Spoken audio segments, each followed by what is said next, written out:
নমস্কার বন্ধুরা, welcome to my new video. সবাই কেমন আছো? আশা করি সবাই অনেক অনেক বেশি ভালো আছো। আমিও কিন্তু খুব ভালো আছি। তো আজকে আবারও নতুন একটা ভ্লগ ভিডিও নিয়ে চলে এসেছি। তো লাস্ট ভিডিওতে আমি তোমাদের সঙ্গে শেয়ার করেছিলাম যে আমাদের ঘেরে কিষান নিয়ে আমাদের পাকা ধানগুলো কাটা হচ্ছে। তো আজকে হচ্ছে তৃতীয় দিন, মাঝে দুদিন চলে গেছে।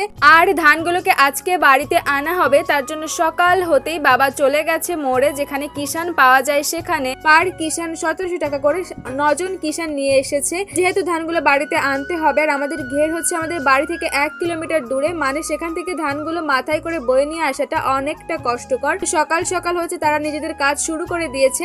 আর তোমরা দেখতেই পেলে আমাদের বাড়ির আশেপাশে সবার বাড়িতেই কিন্তু কম বেশি ধান চলে এসেছে, সবাই মলন শুরু করে দিয়েছে। যেহেতু অনেক দূরের পথ, তাই তাদের 9 জনকে সকাল থেকেই হচ্ছে বিকেল পর্যন্ত কাজ করতে হবে, মাথায় ধান বয়ে আনতে হবে। আর বাবা সিদ্ধান্ত নিয়েছিল যে আজকের মধ্যেই সব মলন, মানে ধানগুলো সব মলন শেষ করে ফেলবে। তার জন্য বাবা নিজেই কাজে লেগে গেছে, যারা অটো নিয়ে এসেছে তাদের সঙ্গে। আর এদিকে প্রচন্ড রোদে প্রচন্ড গরমে সবারই কিন্তু কাজ করতে ভীষণ কষ্ট হচ্ছে। তার জন্য দেখো মা হচ্ছে একটু তরমুজ কেটে নিয়ে গেল সবার জন্য।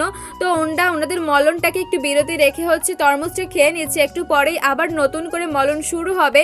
এদিকে সব ধানগুলো আছে, আর ওদিকে আছে হচ্ছে খড়গুলো। দাদা ধানগুলোকে একটু সাইড করে রাখছে, যাতে পরে এগুলো ধানগুলো পড়তে আবার সুবিধা হয়। আর এদিকে দেখো আমাদের এখানে কিন্তু ছোটরাও একদমই বসে থাকে না, মা বাবার সাথে ওরাও কাজে লেগে পড়ে।